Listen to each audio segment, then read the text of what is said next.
Narito na naman tayo para sa isang napaka-sweet at nakakakilig na love story nila Kalingap Edu at Ate Viancy. Sulat mo ay aking makilala.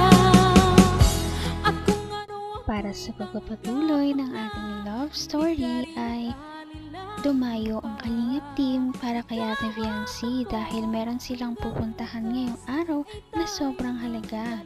Ito nga ang pagpapatuloy ng kanilang pupunta sa amusement park.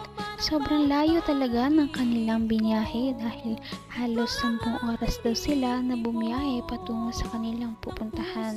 Nung sila ay umalis ay miliwanag pa. At nung makarating sila doon ay talagang gabi na. Kaya naman sana ay worth it talaga ang kanilang pag-alis at yan ay mapapatunayan natin sa video na ito.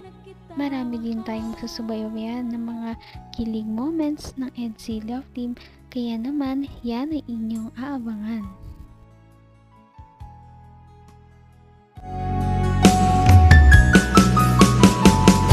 Ang nice ko lang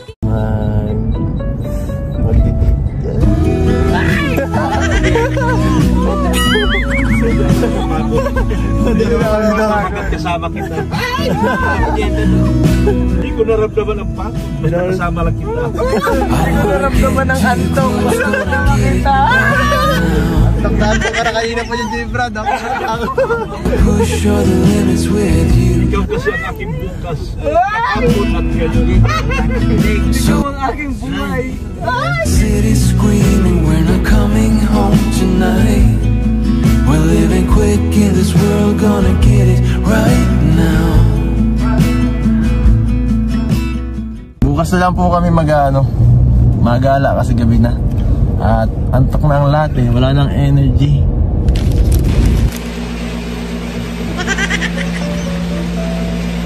So ayan guys, tulog na mga kasamahan ko. So guys, ito kami. Tapos si Beyonce ay sa kabila. Solo lang.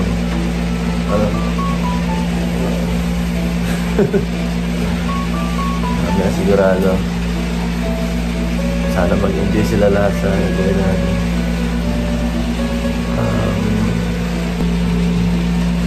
Tunog si Thunder.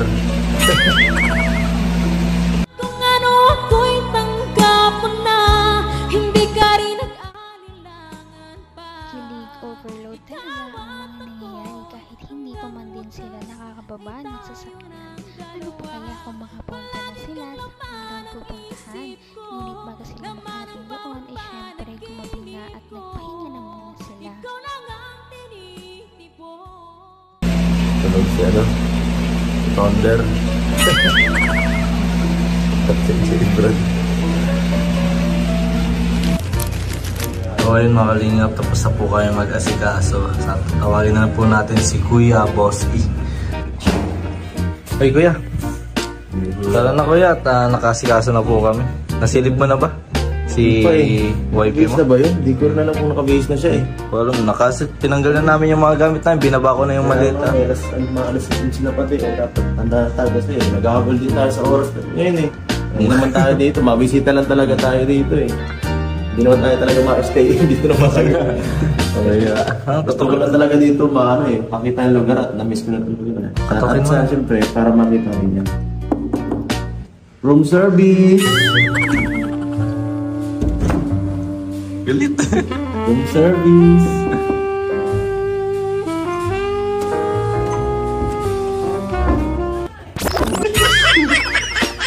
Uy, ito pala yung room service po ito. Dito ka pala nakatira. Pasok na. Okay ka lang dito? Nakatulog ka naman naman din. Atensya na ha, dito lang tayo natulog kasi yan lang kinayanan ng budget ko eh. Wala kasi tayong Naman ang bawat panaginip ko, ikaw lang ang Ito ay biglaan din lang talaga, kaya naman masaya din ang mga trip kapag hindi masyadong pinaplano at biglaan pa nga na kasama si Ate Viancy. Hindi kasi alam ni Kalingap Edu na makakasama ang dalawa kaya na-surprise talaga siya napagkasundo nila na nandoon si Ate Fiancé. Ito lang tayong na tulog kasi yan lang kinayanan ng budget ko eh. Wala kasi tayong sponsor eh. Solo lang. Hindi ka rin ang pwede ngayon. Ang ganda pa nga ito dun sa kwarto ko. Pero siyempre, siyempre nakakapagano kasi. Hindi ito bongga kagaya ng mga binibigay ng mga sponsor sa atin na tinutuluyan. Hindi karaniwan. Simple lang ito eh. Murang-mura lang ito eh. So, baka di ka naman dito nalungkot. Hindi. Bakit? Ang solo-solo ka dito eh. Kami dun, 5 kami dun, siksikan kami dun. Siksikan mo kami dun, tapos ikaw dito. Solo ka lang. Baka, na-homesick ka dito kagabi, baka di ka nagkatulog. May music. Nga pala, baka nagsisiga na yan at syempre, sumama ka sa akin dito sa pagpunta ka dito. Hindi ka nagsisiga. Gusto ko malaman ko ano yung mga dating ginagawa ko dito. Mga kalokohan. Joke lang. Hindi wala akong ginagawa. Siyempre, malayo ka sa pamilya mo ngayon eh. Hindi ka gaya ng nakaraan. Nag-update ka? Buti naman. Update mo. Baka ma-miss ka ng pamilya mo eh. Siyempre, baka ngayong taon, baka dito ka magbagong taon. Joke lang, hindi. hanggang wakas ay tayo ng dalawa. Palagi kang naman ang isip. Nakakatuwa naman dahil kahit na nagkakaroon sila ng kasiyahan sa ibang lugar, syempre, naalala pa rin ni Kalingap Edu ang pamilya ni Ate Fiancé. At syempre, doon nga ay pinagsasabihan niya pa rin si Ate Fiancé na mag-text o mag-update man lang sa kanyang pamilya para hindi daw ito mag-alala. Napaka-sweet. Maging magsama ang panahon naman. Sana magsama pa na, sana maging perfect ang lahat. Kasi, baka mapahiya ako eh. Sabi ko pa naman sa'yo, maganda dito. Pero mukhang yung entrada pa lang kagabi, sablay na eh. Doon pala sa sento, parang di ba nagusto ng amoy eh. Si Romel may kasalanan doon, si Romel. Pero may kasalanan eh. Pero kuya. Sabagay ha? Ang ganda ng suot nyo ngayon ah. Grabe. Parang Sigurado naka-black ka ba kasi tayo, rides tayo eh. Sigurado baka magtalsay ka ng damit. Hindi ka mahirapan yan. Sigurado may jacket naman ako, papahirap na lang kita. Papahirap na lang. Tara. Hanggang gantong oras na lang tayo. Ay. Sige na. Ang libat ka. Isang taon titira dito. Wala na yun?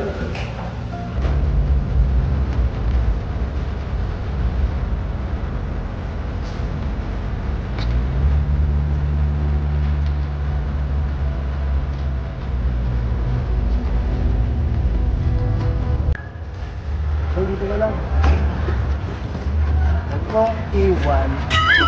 Ay, nako. Dito na tayo. Kahit hindi pa sila nakakarating sa kanilang paroroonan noon ay sobrang marami na silang mga kilig moments. Ano pa kaya ngayon na talagang nakapunta na sila sa kanilang pupuntahan? At ang mga kilig moments na yan ay abangan ninyo sa ating susunod na video. Kaya iyan ay inyong subaybayan.